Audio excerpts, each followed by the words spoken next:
বলছি ওয়াকফ নিয়ে বিধানসভাতে একটা আলোচনার জায়গা তৈরি হচ্ছে।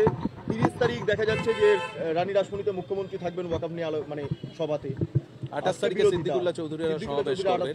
আর তার পাশাপাশি বিরোধীরা আজকে লোকসভার স্পিকার ওম বিড়লার কাছে আবেদন করেছে যে আরো 15 দিন সময় দেওয়া হোক, কারণ জেপিসির এখনো কাজকর্ম শেষ হয়নি। ওয়েস্ট বেঙ্গলে জেপিসির আসার কথা ছিল, এখানকার মানুষের মতামত নেওয়ার কথা ছিল, কিন্তু জেপিসি ওটা পোস্টপোন করে দিয়েছে। এখানকার মানুষের মতামত নেয়নি, অর্থাৎ ওয়েস্ট বেঙ্গলে। এবার হচ্ছে রাজ্যে তৃণমূল কংগ্রেস একটু তৎপরতা দেখাবে ওয়াকফ নিয়ে, কারণ হচ্ছে ওয়াকফটা সরাসরি মুসলমানদের সাথে যুক্ত, মুসলিমদের মন পেতে হবে। সেই জন্য একটু ওই যেমন সিএ এনআরসির সময় ক্যাকা ছিচি করেছিল, যেন কত কী করছিল, সে ধরনের দেখাবে, শুধু উপরি দেখাবে, এতে কিছুই ইফেক্ট হবে না। রাজ্যের পশ্চিমবাংলাতে যে সমস্ত ওয়াকফ প্রপার্টি, ভ্যালুয়েবল প্রপার্টি যেগুলো আছে, তৃণমূল কংগ্রেসের সাথে যুক্ত তারা যারা থেকে আছে, যেগুলো লুট করছে, সেগুলো কত বিঘা উদ্ধার করেছে বা কত উদ্ধার করতে পারবে, নির্দিষ্ট একটা টাইম দেওয়া হোক। পশ্চিমবাংলায় এই ধরনের ওয়াকফ সম্পত্তি আছে যেগুলোকে পশ্চিমবাংলা এখন যে সরকার চলছে, অর্থাৎ তৃণমূল সরকারের আমলেই 1 নম্বর খতিয়ানে পাঠিয়ে দেওয়া হচ্ছে। অনেক বিঘা কবরস্থান আছে 1 নম্বর খতিয়ানে পাঠিয়ে দিয়েছে, এটা ইচ্ছাকৃতভাবে। ওগুলোকে উদ্ধার করুক আগে, তারপরে মমতা ব্যানার্জি বা তৃণমূল কংগ্রেস ওয়াকফ নিয়ে আন্দোলন করুক। আর সাউথের একটা স্টেট তো অলরেডি এই ওয়াকফ অ্যামেন্ডমেন্ট যেটা আছে সেটাকে অসাংবিধানিক ঘোষণা করেছে তাদের অ্যাসেম্বলি থেকে। আমরাও চাইছি আমাদের পশ্চিমবাংলা থেকে এই ধরনের কিছু আপনার মুভ হোক। অবশ্যই এটা তো ফান্ডামেন্টাল রাইটসের উপর আঘাত দেওয়া হচ্ছে, আর্টিকেলের 14, 15, 25, 26, 30 এগুলোর উপর আঘাত দেওয়া হচ্ছে। দেখুন, তৃণমূল কংগ্রেসের অবশ্যই প্রতিবাদ করছে, কিন্তু তৃণমূল কংগ্রেস যে সমস্ত নেতাগুলো এই ওয়াকফ সম্পত্তি লুট করে রেখেছে সেটা উদ্ধারের কথা বলছে না কেন? পশ্চিমবাংলার ওয়াকফ প্রপার্টি আপনার উত্তরপ্রদেশের পরই রিচেস্ট, এখানে সবথেকে বেশি, কিন্তু সবথেকে বেশি লুট এখানে ওয়াকফ প্রপার্টি লুট হয়েছে এই তৃণমূলের আমলে। এগুলো উদ্ধারের কথা বলছে না কেন? টিপু সুলতানের পরিবারের কবরস্থান লুট হয়ে যাচ্ছে, সেখানে প্রাসাদ সম বাড়ি বানিয়ে দিচ্ছে, অনেক কবরস্থানের ওপরে বাড়ি বানিয়ে দিচ্ছে যেগুলো ওয়াকফকৃত সম্পত্তি। অনেক আপনার পাকি স্ট্রিট, আপনার পার্ক সার্কাস, বেনিয়াপুকুর, এই সমস্ত এলাকায় ভ্যালুয়েবল প্রপার্টি আছে ওয়াকফের, সেগুলো শাসক দলের সাথে যারা যুক্ত আছে তারা সেগুলোকে দখল করে প্রমোটিং করছে। এগুলো বন্ধ হবে না। একটা ইস্যু শুধু বিজেপির বিরুদ্ধেরা বলতে পারবে এবং মুসলিম মন পাওয়ার জন্য এই রাস্তাঘাট এগুলো করছে।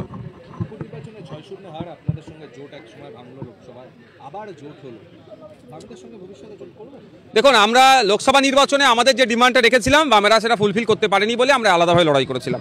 উপনির্বাচনে আমরা যে দাবি করে রেখেছিলাম সেই দাবির সাথে কিছুটা সহমত হয়েছে, ফলে ঐক্যবদ্ধ লড়াই করেছে। 2026 নির্বাচন আসছে, আমরা যে জায়গায় সিটগুলো প্রার্থী দিতে চাইবো, আলোচনা হবে, সেগুলো যদি ছাড়ে অবশ্যই জোট হবে, অন্যথায় ভাবতে হবে আমাদেরকে।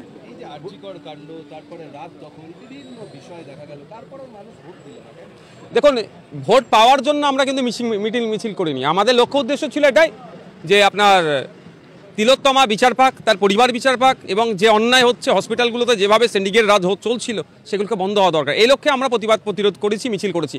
এটা লক্ষ্যে যদি কেউ ভোটের লক্ষ্যে যদি কেউ করে থাকে তারা বলবে। তবে একটা জিনিস আমি দেখছিলাম, রেজাল্ট যখন হচ্ছিল স্বাভাবিকভাবে আমরা পরাজয় স্বীকার করছি, কারণটাও আমরা জানি কীভাবে সন্ত্রাস হচ্ছে, নির্বাচন কীভাবে প্রহসনে পরিণত হয়েছে। তারপরে আমি দেখছিলাম সোশ্যাল মিডিয়াতে যেভাবে ভোটারদেরকে অনেকে বিভিন্ন ভাষায় আক্রমণ করেছে, যে আরজিকর নিয়ে শিক্ষা হলো না, এ নিয়ে শিক্ষা হলো না, ও নিয়ে শিক্ষা হলো না বলে, এটা কোনোভাবেই কাম্য নয়।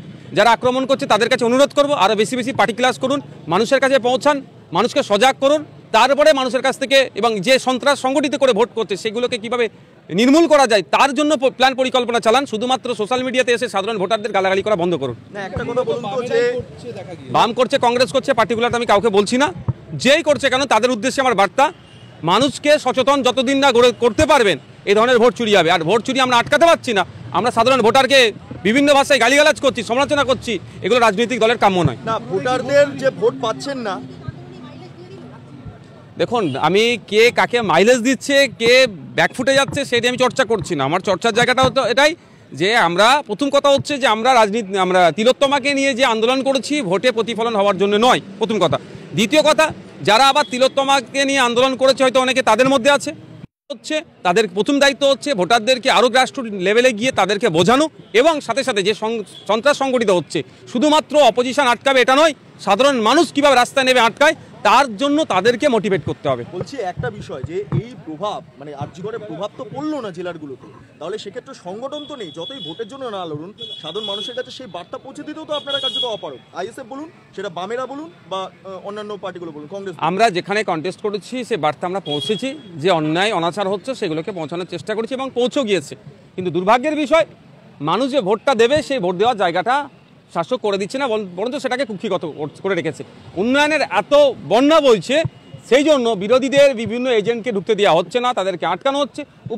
উপনির্বাচনে 90%-এর উপরে ভোট পড়ছে 40টার অধিক সিট মানে বুথে, আর আমরা আপনার হাড়োয়াতে 37টা সিটের 37টা বুথের রিপোলিংয়ের দাবি করেছিলাম। কিন্তু দুর্ভাগ্যের বিষয়, ওখানকার যিনি এআরও স্যার ছিলেন, জানি না তিনি একটাও আমাদের মানে যে আমরা যে অভিযোগ করেছিলাম সেটাকে গ্রহণ করেনি। ফলে যখন রেজাল্ট দেখছেন দেখবেন 1400 ভোট টোটাল ভোট আছে, সেখানের মধ্যে 1200 কোনো জায়গায় 600 ভোট আছে, তার মধ্যে 500 এই ধরনের ভোট শাসক পেয়ে যাচ্ছে। আজকের দিনে এটা পাওয়া অসম্ভব। ভোটারদের সমালোচনা কারা করছেন সোশ্যাল মিডিয়ায় স্পষ্ট করে? যারা ভোটারদের সমালোচনা করছে তাদের উদ্দেশ্যে আমার বার্তা। মানে কারা? কোনো নির্দিষ্ট দল তো নির্দিষ্ট দলের পক্ষ থেকে হচ্ছে না, কর্মী সমর্থকরা করছেন। ভোটার সমর্থকরা কোন দলের পক্ষ থেকে? সেটা খুঁজলেই পাবেন। বলছি আপনারা নাকি বুথ লেভেলের রাজনীতি করেন না, সোশ্যাল মিডিয়ায় রাজনীতি করেন, তার জন্য ভোটের ফলাফল এই সময়। দেখুন, বুথ লেভেলের রাজনীতি করি কি করি না, হাড়োয়ার উপনির্বাচনের ভোটের দিন সকালে আপনারা বুঝতে পেরেছিলেন, দাঁতপুরের মতো যেখানে সন্ত্রাস কবলিত এলাকা করে রাখার পরও আমরা আমাদের পক্ষ থেকে প্রায় 12 থেকে 15টা বুথে আমরা এজেন্ট দেওয়ার জন্য প্রস্তুত নিয়েছি এবং এজেন্টরাও রেডি হয়ে গিয়েছিল।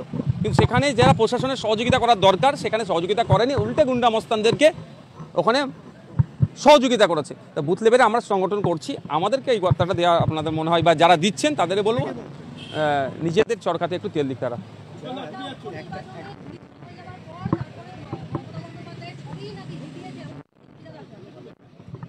দেখুন, ফিরহাদ হাকিম সাহেব তৃণমূলের থেকে ক্রমশ কণ্ঠাসা হয়ে উঠছেন। ফিরহাদ হাকিম সাহেব মমতা ব্যানার্জির যত কাছে ছিলেন, আব্দুল সত্তার সাহেবকে নেওয়ার পর থেকে ক্রমশ দেখা যাচ্ছে কণ্ঠাস হয়ে যাচ্ছে। ফলে আবার মমতা ব্যানার্জির স্নেহধন্য হয়ে ওঠার জন্য এই ধরনের কথা বলছে। দেখুন, আইএসএফ সমাজ বাঁধানোর জন্য রাজনীতির ময়দানে এসেছে। তারা বিগত দিনে এই ধরনের বিভিন্ন অন্যায় কাজের সাথে যুক্ত আছে, তাদেরকে আইএসএফে কোনোভাবেই প্রশ্রয় দেওয়া যাবে না। বলছি কখনো কখনো আপনারা বামেদের সঙ্গে আসলে সমঝোতা করে লড়াই করেন, কখনো আবার আলাদা করেন। যখন আলাদা করেন তখন বামেরা খারাপ আর বামেদের চোখে আইএসএফ খারাপ। আবার যখন 6 মাস পরে হাত ধরেন তখন বামেদের মতন ভালো দল হয় না, আইএসএফের মতনও ভালো দল হয়। এরপরে মানুষ কেন আপনাদের বিশ্বাস করে? লোকসভা নির্বাচনে আমরা যে সিটগুলোতে কন্টেস্ট করতে চেয়েছিলাম, যে কটা সিটে শেষ পর্যন্ত কন্টেস্ট করতে চেয়েছিলাম, সিপিএম তথা লেফট ফ্রন্টের পক্ষ থেকে আমাদেরকে ছাড়া তাদের জন্য হয়তো অসম্ভব হয়ে গিয়েছিল। ফলে তারা আমাদেরকে সিট ছাড়েনি, আর যে কটা সিট ছাড়তে চেয়েছিল আমাদের কাছেও সম্মানজনক ছিল না। ফলে আমরা আলাদাভাবে লড়াই করেছি। উপনির্বাচনে আমরা যে সিট চেয়েছিলাম আমাদের মনের মতো আমরা সিট পেয়েছি এবং বামেরাও সেই সিট ছেড়েছিল, ফলে একসাথে লড়াই করেছি। তবে আমি একজন পার্টির চেয়ারম্যান হিসাবে বলছি, যখন একসাথে লড়াই করতাম তখন খুব ভালো, আর যখন লড়াই করিনি খারাপ, এই ধরনের মন্তব্য আমার মুখ থেকে বার হয়নি। এটা হয়তো সিপিএম বা আরএসপি, ফরওয়ার্ড ব্লক, সিপিআই কারো যদি করে থাকতে পারে, এই ধরনের মন্তব্য যদি কেউ করে থাকে তাদের বাইট নেবেন। না, আমি ওই ধরনের মন্তব্য করিনি। না, এই ধরনের মন্তব্য আমাদের স্টেজ থেকে এই ধরনের আমি দায়িত্ব নিয়ে বলতে পারি এই ধরনের বামেদের বর্ষিয়ান লিডার শুধু নয়, পশ্চিমবাংলার একজন সিনিয়র মোস্ট লিডার, তার সম্পর্কে আইএসএফের কোনো স্টেজ থেকে তার সম্মানে আঘাত লাগবে, তাকে নিয়ে সমালোচনা হবে, এই ধরনের মন্তব্য আমরা করিনি। আপনি কি মনে করেন যে সিপিএম এর বন্ধু কে হতে পারে সেটা আরো ভালোভাবে বোঝা উচিত আপনাদের সঙ্গে থেকে? তাও হাড়োয়াতে আপনারা এতগুলো ভোট পেয়েছেন, পেরেছেন, কিন্তু এত ভোট পেয়েছেন, এই বন্ধু বাছাই করতে সিপিএম এর ভুল হচ্ছে। কখনো কংগ্রেস, কখনো কখনো ও, মানে আপনি একজন কি বলবেন? সিপিএম কাকে বন্ধু হিসাবে গ্রহণ করবেন, কাদেরকে শত্রু হিসাবে চিহ্নিত করবেন, ওটা তো আমি বলে দিতে পারি না মোহাম্মদ সেলিম সাহেবদেরকে। ওটা তারাই নির্দিষ্ট করুক, তারাই ভাবুক। তবে আমাদেরও আরও আলোচনা পর্যালোচনা করতে হবে হাড়োয়া সিটকে নিয়ে, কারণ হাড়োয়া সিটে আমাদের 2% ভোট কমেছে। যখন আমরা আলাদাভাবে লড়াই করেছিলাম তখন প্রায় 15% ভোট পেয়েছিলাম। আমরা এখন লেফট ফ্রন্টকে সাথে নিয়ে লড়াই করে সেখানে 12.5% মতো ভোট, প্রায় 2-3% আমাদের ভোট কমেছে। এটা নিয়ে বুথভিত্তিক আমাদের এখনও স্টাডি করা সম্ভব হয়ে ওঠেনি স্বল্প সময়ের মধ্যে, তো আমরা এটাকে নিচ্ছি। এটা নিয়ে কেন কমছে, কোন বুথে কমেছে, না বুথে কমেছে, লেফট যে বুথে ভোট পেয়েছিল 2024 লোকসভা নির্বাচনে, মানে কালীপদ আপনার নিরাপদবাবু দাঁড়িয়েছিলেন, সেগুলো আমাদের এখন মানে নিয়ে স্টাডি করার সময় স্টাডি করার পরে বলতে পারবো না। আমি ওটা একবারের জন্য বলছি না যে মানে লেফটের সঙ্গে থাকলে যদি ভোট কমে তাহলে লেফটের সঙ্গে থাকবেন না। দেখুন আমি একবারের জন্য বলছি না, ভোট নিজেদের ভোটটাও কমে যাচ্ছে, বামেদের ভোট আসছে না, সিপিএম এর ভোট আসছে না, তাহলে লেফটের সঙ্গে আমি একবারের জন্য এখানে বললাম না যে বামেদের ভোট আসেনি।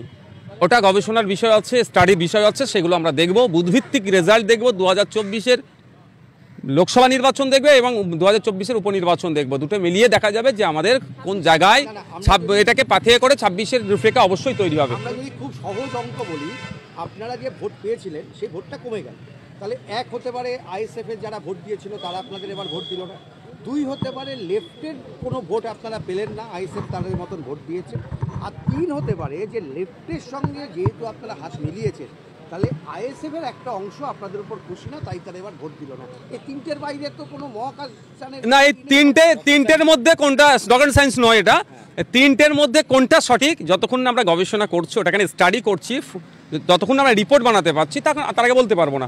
অবশ্যই আপনাদের বলি এটা নিয়ে কিন্তু আমরা রিপোর্ট আকারে প্রকাশ করবো এবং মিডিয়ার মাধ্যমে।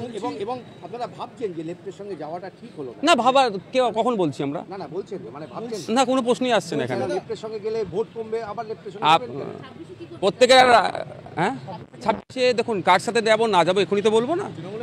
তৃণমূল বিজেপির সাথে কোনো যাওয়ার প্রশ্নই আসছে না। সিপিএম এর সঙ্গে গিয়ে ভালো হলো না, ভুল হয়ে গেল, চাকরি চলে যাবে না, হয়ে গেল, আপনাদের ভুল হয়ে গেল। তথ্য দেখে বলতে হবে, তার আগে সম্ভব নয়। কংগ্রেসের সাথে যাওয়াটা ভুল হচ্ছে, সেই কারণে আপনারা দেখুন আমি সিপিএম এর উপরে আমার কংগ্রেস ছিল না তো, কংগ্রেস তার মতো করে লড়াই করেছিল এবং ওখানে প্রায় 4000 মতো ভোটও পেয়েছেন কংগ্রেস ওখানে। সংস্পর্শে আপনি বিশ্বাস করেন তো? দেখুন আপনি আমাকে যতটাই চেষ্টা করবেন হেডলাইন বার করার, আমি তো আজকে হেডলাইন দেবো না, আপনি পারবেন কিভাবে? যেদিন মুড থাকবে হেডলাইনে সেদিন দেবো। আপনি ব্রিগেডের যে লোকটা সিপিএম এর সমাবেশে থাকে তাদের ভোটের বাক্সে দেখা যায় না, আপনারা কি বা মানুষ কি বিশ্বাস করতে পারছে না সিপিএম কে, তার জন্য কি ভোট দিচ্ছে না? মানুষ যথেষ্ট বিশ্বাস করছে, অপোজিশনকে ভোট দেওয়ার জন্য চেষ্টা করছে, কিন্তু দুর্ভাগ্যের বিষয় ইসিআই ব্যর্থ হচ্ছে মানুষের ভোটাধিকার যে প্রয়োগের যে স্বাধীনতা আছে সেটা প্রয়োগ করাতে ব্যর্থ হচ্ছে। ইসিআই এই উপনির্বাচনে সম্পূর্ণরূপে ব্যর্থ হচ্ছে। শাসক দল তার প্রশাসনকে, রাজ্য প্রশাসনকে কাজে লাগিয়ে তো চেষ্টা করছে আটকানো, কিন্তু ইসিআইর হাতে যে ইলেকশন কন্ডাক্ট করার যে দায়িত্ব আছে এবং শান্তিপূর্ণভাবে ভোট করানো, মানুষের মতামত সম্পূর্ণভাবে প্রয়োগের যে জায়গাটা আছে সেটা করে দিতে পারছে না। ফলে ব্রিগেড বলুন বা অন্য মিটিং মিছিল বলুন, মানুষ যাচ্ছে, মানুষ ভোট দেওয়ার জন্য বার হচ্ছে, কিন্তু ভোট দেওয়ার জন্য বার হচ্ছে, ভোট কেন্দ্রে তো পৌঁছাতে দিচ্ছে না। ভোট কেন্দ্রে পৌঁছানোর দায়িত্ব কার? ইসিআই, কিন্তু ইসিআই সেটা ইনশিওর করতে পারছে না।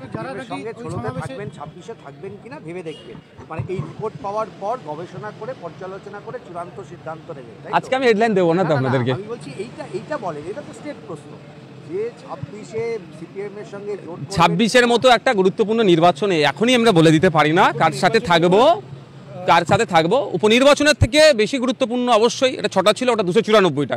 স্বাভাবিকভাবে 294টা যখন কয়েকশো গুণ বেশি, 6টার থেকে কয়েক গুণ মানে বেশি হবে, তো সুতরাং সেটাতে কয়েকশো গুণ বলাটা আমার ভুল হয়েছে, আমি এটাতে করছি। তো স্বাভাবিকভাবেই 26-এ কার সাথে না যাবো না থাকবো সেটা সময় কথা বলবে। তবে একটা কথা বলে দেখি, একটা নিশ্চিত করে রাখি, বিজেপি তৃণমূলেরকে কোনো মতেই ভাবে তাদের সাথে যাওয়ার প্রশ্ন আসছে না এবং তাদেরকে কিভাবে দুর্বল করা যায় সেই চেষ্টা সর্বাধিকভাবে করবো। বামেদের সঙ্গেও যাবো এরকম কথাও আপনারা এখনই বলতে পারছেন না, বামেরাও তো বলতে পারবে না কার সাথে থাকবে 2026-এ। কংগ্রেসের সাথে থাকবে কি থাকবে না কোশ্চেন করলে তারা কি বলতে পারবে না?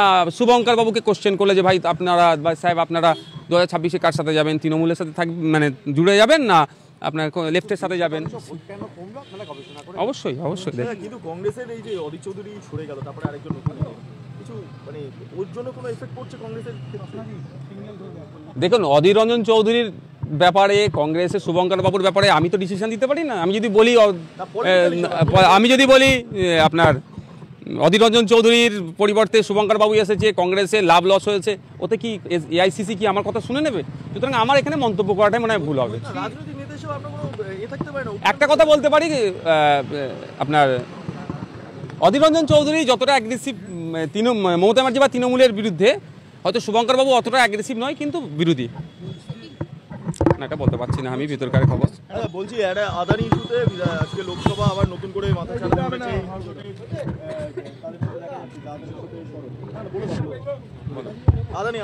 আদানি অত বড় বড় জায়গায় আমি পৌঁছাতে পারবো? ছোট্ট মানুষ আমি।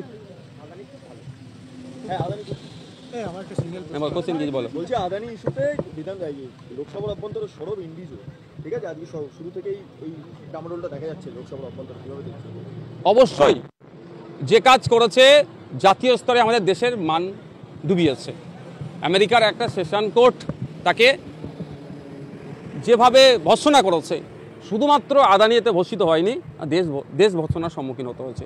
আর এই আদানি আম্বানি এই শিল্পপতিরা মোদির বন্ধুরূপে পরিগণিত আমরা দেখতে পাচ্ছি। সেই নিয়ে চর্চা হওয়া দরকার। আগামী দিনে আমাদের কার্যক্রমের দ্বারা দেশের মাথা না হ্যাট হয়, সেটা নিয়ে অবশ্যই চর্চা হওয়া দরকার লোকসভার মধ্যে। সেটাকে এড়িয়ে যাচ্ছে কেন বুঝতে পারছি না। বিজেপি সবরমতী এক্সপ্রেস দেখতে যাচ্ছে, গুজরাট দাঙ্গার পরিপ্রেক্ষিতে দাঁড়িয়ে সিনেমাটা তৈরি হয়েছে। বিজেপির কাজ আর কি আছে তাছাড়া? ধর্ম নিয়ে করতে হবে, মসজিদ মন্দির আর এগুলো নিয়ে মানুষকে করতে হবে। কাজের কাজ কি আছে? প্রধান বিরোধী দল। আর আজকে পারফরমেন্স দেখুন, শুভেন্দু অধিকারী মহাশয়ের সাথে 2-4 বিধায়ক ছাড়া আর দেখুন, খুঁজে পাচ্ছেন তাদেরকে? প্রধান বিরোধী দল যেটা দরকার সেটা আছে কোথায়? আজকে পশ্চিমবাংলার ছাত্র সমাজ আছে কোথায়? রাস্তায় বসে আছে, চাকরি নাই, শিক্ষা প্রতিষ্ঠানগুলো শিক্ষকের অভাবে বন্ধ হতে চলেছে, রেশন মানুষ নিয়মিত পাচ্ছে না, বেকারত্বের শীর্ষে চলে যাচ্ছে।